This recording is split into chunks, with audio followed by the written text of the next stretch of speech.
बैठे व्यक्ति की आवाज बन रही है। आपके अधिकार आपकी सरकार आपके द्वार कार्यक्रम का आयोजन किया जा रहा है। हर पंचायत में यह कार्यक्रम आयोजित किया जाएगा ताकि आम लोगों की समस्याओं का त्वरित निष्पादन किया जा सके। पंचायत स्तर के कार्यक्रम लोक कल्याणकारी योजनाओं की मिलेगी विस्तृत जानकारी। नए राशन कार्ड के लिए आवेदनों को मिलेगी स्वीकृति। स्वीकृत राशन कार्ड का लाभान्वितों के बीच होगा वितरण। राशन डीलर से अगर शिकायत है तो होगा निराकरण। पेंशन हेतु आवेदन प्राप्त कर जांच उपरांत लाभान्वितों को मिलेगा स्वीकृति पत्र। मनरेगा के तहत नए जॉब कार्ड हेतु आवेदन और मनरेगा की योजनाओं की स्वीकृति प्रदान की जाएगी। हरिया बिक्री के रोजगार से जुड़ी महिलाओं की पहचान कर उन्हें रोजगार उपलब्ध कराए जाएंगे। धोती साड़ी एवं कंबल का होगा वितरण। 15वें वित्त आयोग के तहत प्राप्त राशि से जनोपयोगी योजनाओं को स्वीकृत किया जाएगा। केसीसी और कृषि ऋण माफी योजना हेतु आवेदनों को संग्रह और कार्यवाही।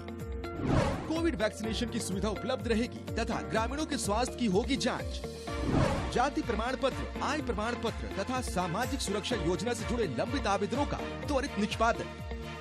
लंबित दाखिल खारिज वादों तथा भू माफी के लंबित वादों का निष्पादन।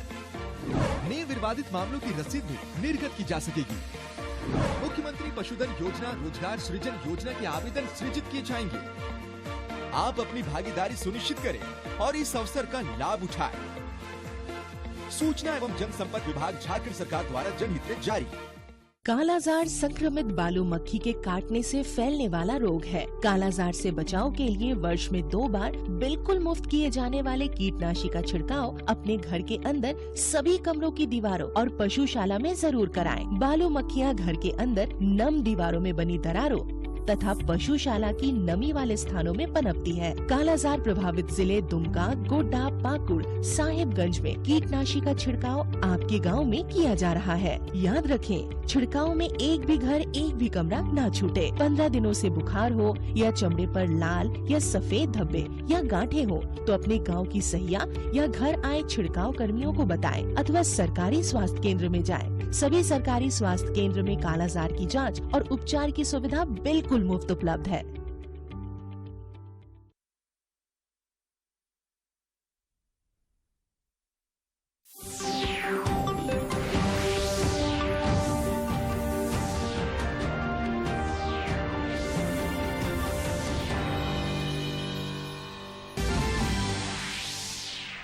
राष्ट्र आज मना रहा है संविधान दिवस। राष्ट्रपति रामनाथ कोविंद ने संविधान दिवस समारोह का किया नेतृत्व। उपराष्ट्रपति, लोकसभा अध्यक्ष, प्रधानमंत्री, केंद्रीय मंत्री और कई सांसद रहे मौजूद।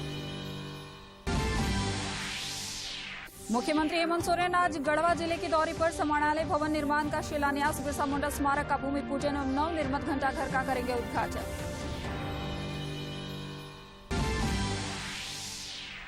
राज्य मंत्रिपरिषद ने झारखंड चिकित्सा शिक्षा सेवा नियुक्ति प्रोन्नति एवं सेवा शर्त नियमावली के गठन समेत 13 प्रस्तावों की दी मंजूरी।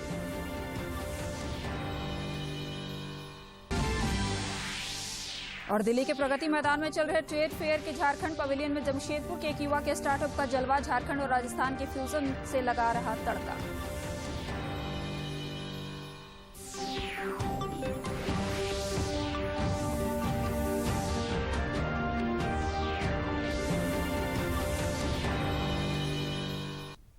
नमस्कार, खबरें झारखंड में आपका स्वागत है। मैं हूं आपके साथ प्रियंका मिश्रा और समाचारों में आगे बढ़ने से पहले ये संदेश।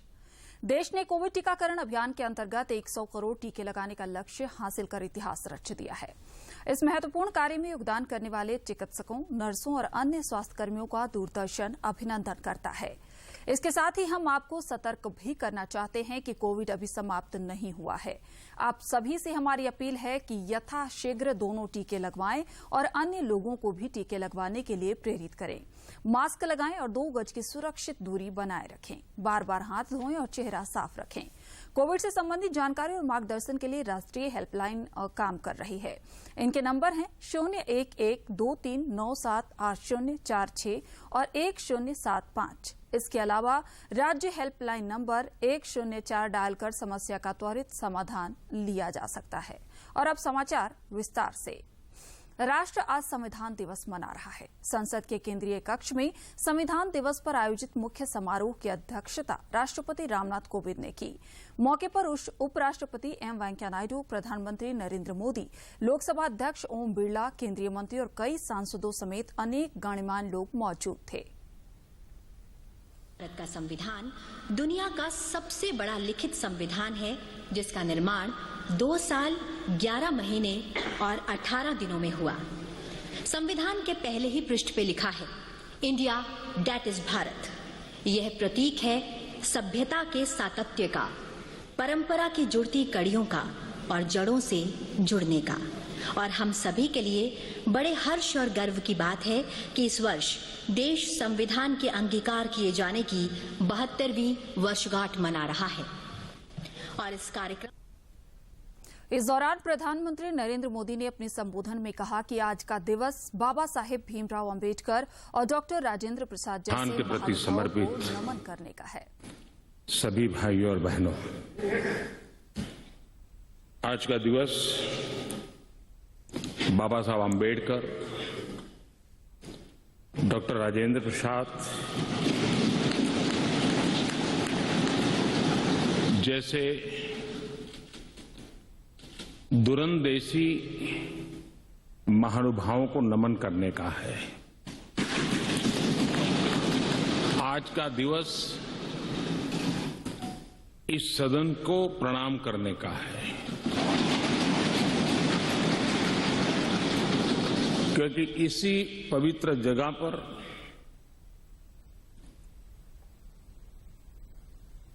महीनों तक भारत के विद्वज्जनों ने, एक्टिविस्टों ने देश के उज्जवल भविष्य के लिए व्यवस्थाओं को निर्धारित करने के लिए मंथन किया था। मुख्य निर्वाचन आयुक्त सुशील चंद्रा ने संविधान दिवस पर अपने संदेश में कहा कि संविधान हर योग्य भारतीय नागरिक को मत देने का अधिकार देता है। अपने संवैधानिक अधिकार की महत्ता को समझें एवं कर्तव्यों को पुनः स्मरण करने का अवसर देता है। संविधान लागू होने से एक दिन पूर्व 25 जनवरी 1950 को भारत निर्वाचन आयोग का गठन हुआ। उद्देश्य था कि जब भारत एक गणतंत्र बने तब देश में निर्वाचन हेतु एक स्वतंत्र संस्था स्थापित हो चुकी हो। भारतीय संविधान के आर्टिकल 324 के तहत संसद और राज्य विधानसभाओं के चुनावों का संचालन, निर्देशन और नियंत्रण निर्वाचन आयोग में ही निहित है। संविधान 18 वर्ष की आयु पार कर चुके प्रत्येक भारतीय नागरिक को मत देने का अधिकार देता है। आप अपने इस अधिकार की महत्ता को समझें और पूर्णतः उपयोग करें। आयोग स्पेशल समरी रिवीजन और फोटो इलेक्टोरल रोल के माध्यम से लगातार मतदाता पंजीकरण पर जोर दे रहा है। सभी नागरिकों से अनुरोध है, यदि आप 1 जनवरी 2022 तक 18 वर्ष की आयु पूरी कर रहे हैं तो खुद को मतदाता सूची में जरूर पंजीकृत कराएं और 100% मतदान के हमारे लक्ष्य को पूरा करने में अपना महत्वपूर्ण योगदान दें।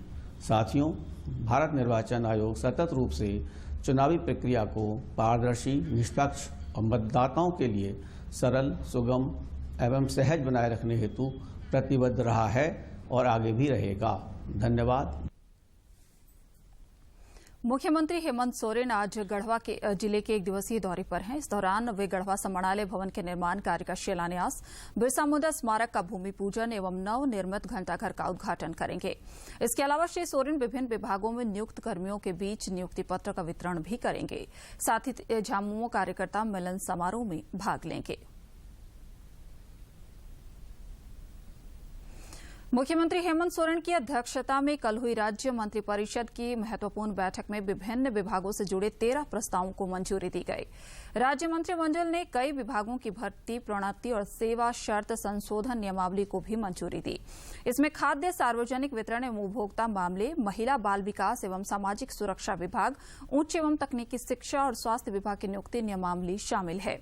मंत्रिमंडलीय सचिव वंदना डाडेल ने बताया कि बैठक में झारखंड विधानसभा का शीतकालीन सत्र 16 दिसंबर से 22 दिसंबर तक आहूत करने का भी फैसला लिया गया। कोई रिक्त नहीं था, इसलिए छाया पद सृजित करते हुए 2010 के प्रभाव से उन्हें झारखंड प्रशासनिक सेवा के मूल कोटि पर उपसमाहर्ता के पद पर नियुक्ति दी गई और आज मंत्रिपरिषद में उस नियुक्ति की घटनोत्तर स्वीकृति दी गई। दूसरा प्रस्ताव खाद्य सार्वजनिक वितरण एवं उपभोक्ता मामले विभाग से है। विभागीय अधिसूचना संख्या 1803 दिनांक 31/5/2013 द्वारा अधिसूचित झारखंड राज्य आपूर्ति सेवा नियमावली 2013 में कार्मिक प्रशासनिक सुधार तथा राजभाषा विभाग झारखंड की अधिसूचना संख्या 3849 के आलोक में संशोधन करने के संबंध में। देश में कोरोना के खिलाफ जारी जंग में टीकाकरण अभियान तेज गति से चल रहा है। केंद्रीय स्वास्थ्य मंत्रालय के अनुसार देश भर में अब तक 1 अरब 20 करोड़ से अधिक कोविड रोधी टीके लगाए गए हैं।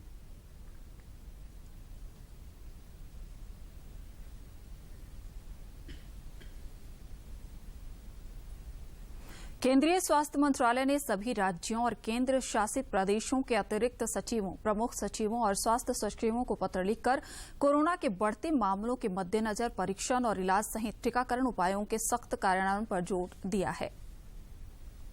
राजेश भूषण ने सभी राज्यों और केंद्र शासित प्रदेशों के अतिरिक्त मुख्य सचिवों, प्रधान सचिवों, स्वास्थ्य सचिवों को लिखे पत्र में ये सुनिश्चित करने के लिए कहा है कि कोविड पॉजिटिव पाए जाने वाले अंतर्राष्ट्रीय यात्रियों के नमूने तुरंत जीनोम अनुक्रमण के लिए संबंधित प्रयोगशालाओं को भेजे जाएं।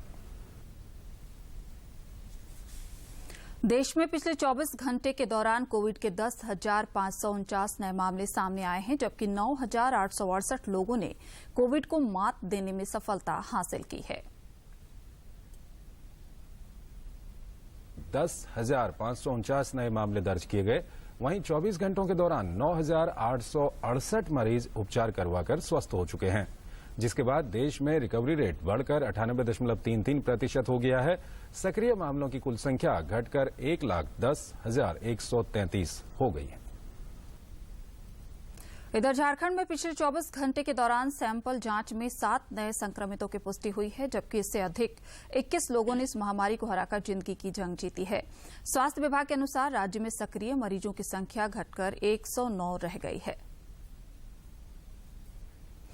मुख्यमंत्री हेमंत सोरेन ने कल विप्रो के चेयरमैन अजीम प्रेमजी के साथ वीडियो कॉन्फ्रेंसिंग के माध्यम से राज्य के कई विकासात्मक मुद्दों पर सकारात्मक चर्चा की। इस दौरान मुख्यमंत्री के समक्ष अजीम प्रेमजी ने राज्य सरकार की नीतियों की सराहना की तथा झारखंड में निवेश की इच्छा भी जताई। उन्होंने कहा कि अजीम प्रेमजी फाउंडेशन और विप्रो गुणवत्तापूर्ण उच्चतर शिक्षा एवं स्वास्थ्य के क्षेत्र में राज्य सरकार के साथ समन्वय बनाकर कार्य करना चाहती है।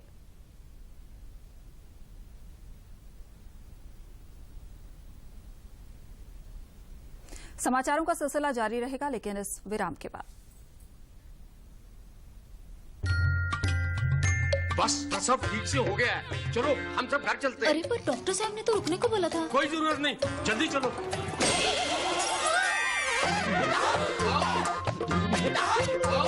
देखा, गड़बड़ होने पर अस्पताल में तुरंत इलाज हो जाता है। प्रसव के बाद का 48 घंटा माँ और बच्चे के लिए सबसे जरूरी है, इसीलिए यहाँ 2 रात रुकना जरूरी है। माँ और बच्चे की जान को लेके चांस क्यों लेना? चांस क्यों लेना है, चांस क्यों लेना? झारखंड सरकार आएगी आपके द्वार।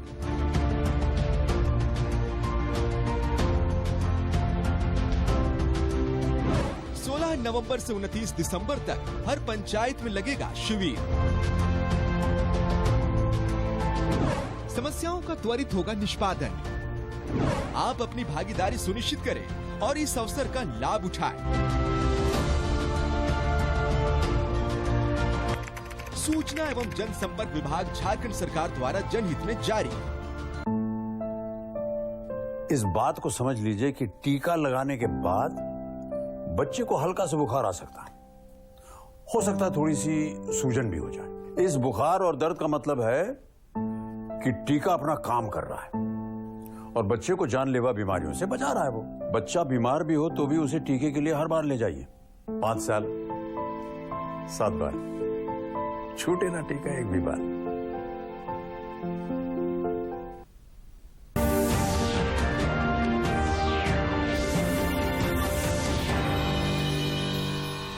ब्रेक के बाद खबरों में आपका स्वागत है। संविधान दिवस पर दूरदर्शन केंद्र रांची में अधिकारियों और कर्मियों ने संविधान द्वारा दिए गए अधिकारों तथा दायित्वों का ईमानदारी से अनुपालन करने एवं संविधान में निहित मार्ग पर चलने का संकल्प लिया। अभिव्यक्ति, विश्वास, धर्म और उपासना की स्वतंत्रता, प्रतिष्ठा और अवसर की समता प्राप्त कराने के लिए तथा उन सब में व्यक्ति की गरिमा और राष्ट्र की एकता और अखंडता सुनिश्चित करने। मुंबई में वर्ष 2008 में हुए आतंकी हमले की आज 13वीं बरसी है। 26 नवंबर 2008 के दिन 10 पाकिस्तानी आतंकवादी समुद्री मार्ग से मुंबई पहुंचे थे और कई स्थानों पर अंधाधुंध गोलीबारी की थी, जिसमें 18 सुरक्षाकर्मी समेत 166 लोग मारे गए थे। इस हमले में मारे गए लोगों को देश आज नमन कर रहा है। इस हमले में जान गंवाने वाले मां भारती के सपूतों को याद कर रहा है।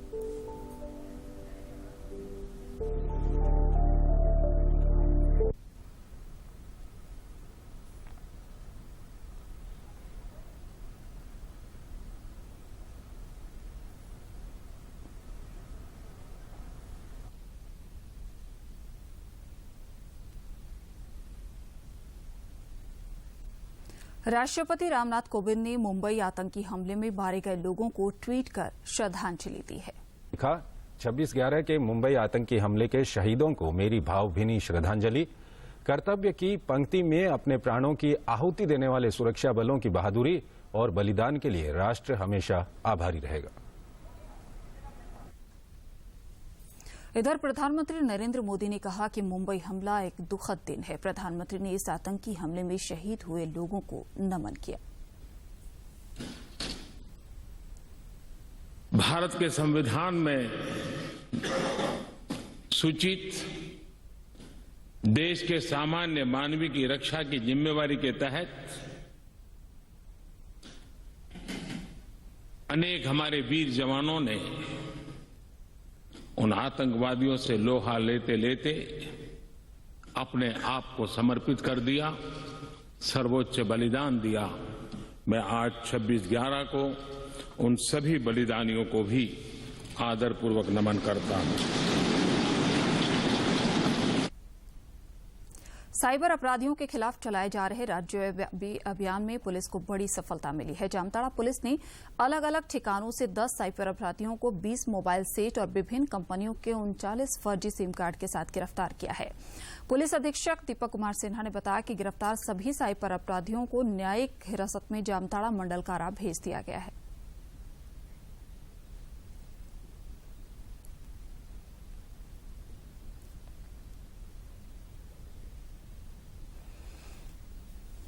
लोकेशन में ये जानकारी आ रही थी कि यहाँ पे इकट्ठे होकर के और ये लोग ये फिर फिशिंग का काम स्टार्ट हो गया है, ये कर रहे हैं। कहीं कहीं पर 8-10 लोकेशन इन लोगों ने अपना बना लिया है। जो टीम है वो भी इन लोगों को चेज कर रही थी कि मतलब साइबर अपराध को अंजाम दे रहे थे। लगभग 20 मोबाइल और 39 फर्जी सिम, अभी उन लोगों का जो सिम मिला है उसका फिर हम लोग वेरिफिकेशन करवा रहे हैं। नई दिल्ली के प्रगति मैदान में चल रहे ट्रेड फेयर के झारखंड पवेलियन में एक स्टॉल पर जमशेदपुर के धीरज जैन के स्टार्टअप का जलवा जारी है। उन्होंने झारखंड और राजस्थान के फ्यूजन में तड़का लगाकर एक स्टार्टअप शुरू किया है। इस फ्यूजन में झारखंड के पारंपरिक आभूषणों को नए अंदाज में ट्रेंडी दिया गया है। नए जमाने के आभूषण मेले में लोगों को खूब आकर्षित कर रहे हैं। प्रत्येक वर्ष 26 नवंबर को राष्ट्रीय दुग्ध दिवस मनाया जाता है। इस दिवस को श्वेत क्रांति के जनक डॉक्टर वर्गीज कुरियन के जन्म दिवस के रूप में भी मनाया जाता है। की कमी से जूझ रहे उन्होंने भारत को विश्व का सबसे बड़ा दूध उत्पादक बनाया। उनके योगदान के लिए उन्हें रेमन मैग्सेसे पद्म विभूषण और वर्ल्ड फूड प्राइज जैसे पुरस्कारों से सम्मानित किया गया है। उनके जन्म दिवस 26 नवंबर को उनके सम्मान में राष्ट्रीय दुग्ध दिवस मनाया जाता है। पशुपालन और डेयरी विभाग डॉक्टर वर्गीस कुरियन की जन्म शताब्दी के उपलक्ष्य में आज गुजरात के आनंद में राष्ट्रीय डेयरी विकास बोर्ड परिसर में राष्ट्रीय दुग्ध दिवस का आयोजन कर रहा है। विभाग इस कार्यक्रम को राष्ट्रीय डेयरी विकास बोर्ड और डॉक्टर कुरियन द्वारा स्थापित अन्य संस्थानों के साथ मिलकर आयोजित करेगा। समारोह के दौरान केंद्रीय पशुपालन एवं डेयरी मंत्री पुरुषोत्तम रूपाला देश के सर्वश्रेष्ठ डेयरी किसान उत्पादक संगठनों के विजेताओं को राष्ट्रीय गोपाल रत्न पुरस्कार प्रदान करेंगे। पुरुषोत्तम रूपाला धामरोद गुजरात और हेमरगट्टा कर्नाटक में IVM प्रयोगशाला और स्टार्टअप ग्रैंड चैलेंज 2.0 का उद्घाटन भी करेंगे। कार्यक्रम के दौरान राज्य मंत्री डॉक्टर एल मुरुगन और संजीव बालियान भी इस अवसर पर मौजूद रहेंगे। भारत की स्वतंत्रता के लिए कोल्हान की धरती ने भी कई वीर सपूत दिए। बिरसा मुंडा की प्रारंभिक शिक्षा जहां चाईबासा की धरती पर हुई, वहीं पोटो हो जैसे वीर लड़ाके ने अंग्रेजों को पीछे हटने को मजबूर कर दिया था। चाईबासा के पास सेरंगसिया घाटी को यहाँ के कोल लड़ाकों ने अपने खून से सींचा है। भारत में जब अंग्रेजी हुकूमत अपने चरम पर थी तो कोल्हान के वीर सपूत पोटो हो और उनके लड़ाकों ने उनसे लोहा लेते हुए अंग्रेजों के पैर उखाड़ दिए थे। पश्चिम सिंहभूम जिला मुख्यालय चाईबासा से 25 किलोमीटर दूर सिंह पोखरिया जगन्नाथपुर मुख्य सड़क के बीच सेरंगसिया घाटी के पास बना स्मारक उनकी वीरता की कहानी को आज भी बयां करता है। पोटो हो का जन्म जगन्नाथपुर प्रखंड के राजबासा में हुआ था। वो ब्रिटिश हुकूमत के खिलाफ ऐतिहासिक सेरंगसिया घाटी युद्ध के नायक थे। पोटो हो और उनके साथियों ने अंग्रेजों के खिलाफ बिगुल फूका था, जिसकी आवाज दूर दूर तक सुनाई पड़ी थी। इन लोगों ने कोल्हान को अंग्रेजों से मुक्त कराने के लिए जबरदस्त संघर्ष किया, जिससे विदेशी हुकूमत घबरा गई। क्रांति की ज्वाला को शांत करने के लिए अंग्रेजों ने हर तरह की कोशिश की, मगर वो नाकाम रहे। 18 नवंबर 1837 में हो योद्धाओं और ब्रिटिश सैनिकों के बीच सेरंगसिया घाटी में जोरदार युद्ध हुआ, जिसमें कई हो योद्धाओं ने अपनी शहादत दी तथा हमलावरों को भी भारी नुकसान पहुंचाया। इस युद्ध में ब्रिटिश फौज की करारी हार हुई थी। हो विद्रोहियों के जज्बे को देखते हुए अंग्रेजी हुकूमत दमन पर उतर आई और गांव घरों को जलाना तथा लूटना शुरू कर दिया। 8 दिसंबर 1837 को पोटो हो समेत कई हो सरदार गिरफ्तार कर लिए गए और उन्हें फांसी दे दी गई। उनके वंशजों को आज भी पूरी कहानी याद है। लड़ाई हो रहा था तो पोटो हो को फांसी उसको चढ़ाया गया। तभी अंग्रेज लोग बोल रहा था कि ना पोटो हो का वंशज और भी कोई है तो फांसी दिया जाएगा। अंततः इन वीरों की शहादत निरर्थक नहीं गई और इनके विद्रोह ने कोल्हान के राजस्व प्रशासन के लिए विल्किंसन रूल का मार्ग प्रशस्त किया। चाईबासा से दिलीप बनर्जी के साथ मैं दिवाकर कुमार। गोवा में चल रहे 92वें भारतीय अंतर्राष्ट्रीय फिल्म समारोह में कल कई गतिविधियां संपन्न हुई। समारोह के दौरान कई फिल्मों का प्रदर्शन भी किया गया। इफ्फी में इंडियन पैनोरमा में एकमात्र संस्कृत फिल्म भगवद जुक्कम ने सभी को अपनी ओर आकर्षित किया। इस बार इफ्फी में पहुंची ये फिल्म कॉमेडी के जरिए एक व्यंग छोड़ रही है। हमने फिल्म के निर्देशक यदु विजय कृष्णन से खास बातचीत की। I'm very honored to be part of this because right now my film is screening here. It's a different experience. I'm really excited about this. It's actually based on a 7th century play, but there are I think around 20 or 25 Sanskrit films made so far in India. I think maybe 30. But if you can see, there's a pattern. They are all follows a serious tone, and they are all desaturated color tone also. And I thought to make it colorful and make it comedy. So that's why I chose this subject. It's basically a satirical play written during that era. इस बार IFFI के साथ साथ BRICS film festival भी आयोजित किया जा रहा है। ब्रिक्स देशों की फिल्में देखने के लिए बड़ी संख्या में दर्शक पहुंच रहे हैं। ब्रिक्स फिल्म्स जूरी के चेयरपर्सन राहुल रवेल ने बताया कि श्रेणी में ब्रिक्स देशों से बेहतरीन फिल्में आई हैं। इनिशिएटिव बहुत ही अच्छा है। It's opening up a new dimension. मतलब ये जो 5 कंट्रीज है ब्रिक्स की, उनमें फिर डाइवर्स कल्चर्स ये सब देखने को मिल रहे हैं। ये हो रहा है कि सिनेमा से एक चीज सीमेंट हो रही है, जो रिलेशनशिप जो 5 कंट्रीज का है, जो मेरा ख्याल है ब्रिक्स का मेन स्टे है। वहीं पी विनोद राज द्वारा निर्देशित और ऑस्कर में अपनी जगह बनाने वाली तमिल फिल्म पूंझागल की स्क्रीनिंग भी इफ्फी में हुई। हाल ही में OTT प्लेटफॉर्म पर रिलीज होने वाली फिल्म छोरी की टीम ने इफ्फी में मास्टर क्लास ली और अपना सफर सिने प्रेमियों के साथ बांटा। पणजी से ज्योतिका ग्रोवर, DD न्यूज। प्रधानमंत्री नरेंद्र मोदी 28 नवंबर को आकाशवाणी पर मन की बात कार्यक्रम में देश विदेश के लोगों के साथ अपने विचार साझा करेंगे। इस कार्यक्रम से जुड़े सुझाव आज तक रिकॉर्ड करा सकते हैं।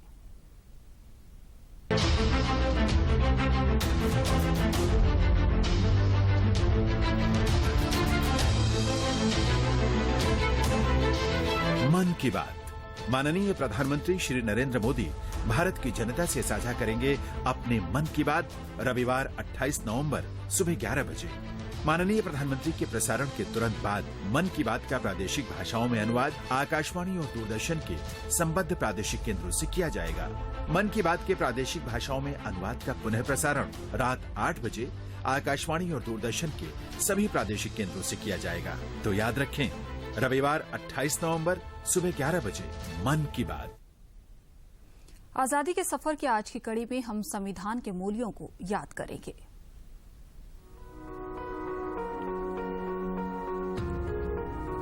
We, the people of India.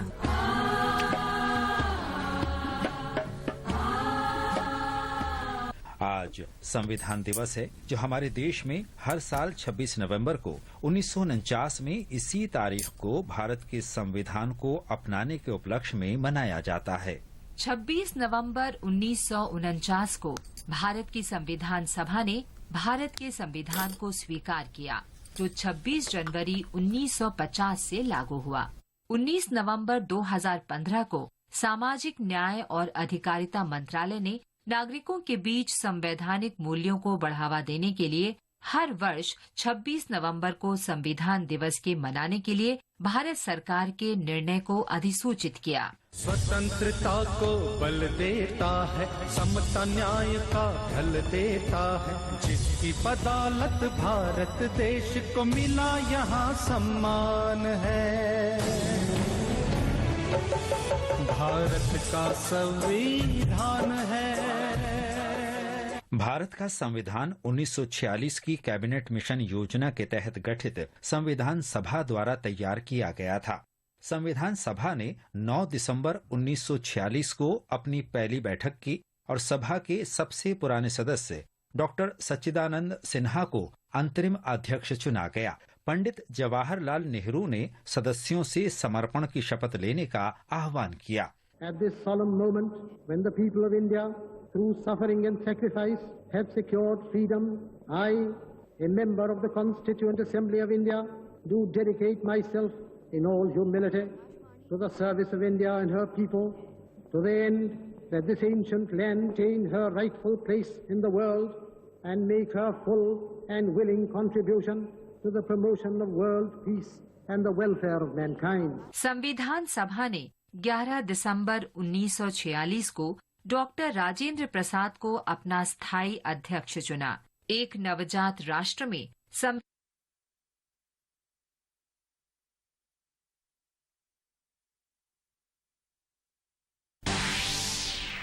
राष्ट्र आज मना रहा है संविधान दिवस। राष्ट्रपति रामनाथ कोविंद ने संविधान दिवस समारोह का किया नेतृत्व। उपराष्ट्रपति, लोकसभा अध्यक्ष, प्रधानमंत्री, केंद्रीय मंत्री और कई सांसद रहे मौजूद। मुख्यमंत्री हेमंत सोरेन आज गढ़वा जिले के दौरे पर समाहरणालय भवन निर्माण का शिलान्यास, बिरसा मुंडा स्मारक का भूमि पूजन एवं नवनिर्मित घंटाघर का करेंगे उद्घाटन। राज्य मंत्री परिषद ने झारखंड चिकित्सा शिक्षा सेवा नियुक्ति प्रोन्नति एवं सेवा शर्त नियमावली के गठन समेत 13 प्रस्तावों को दी मंजूरी।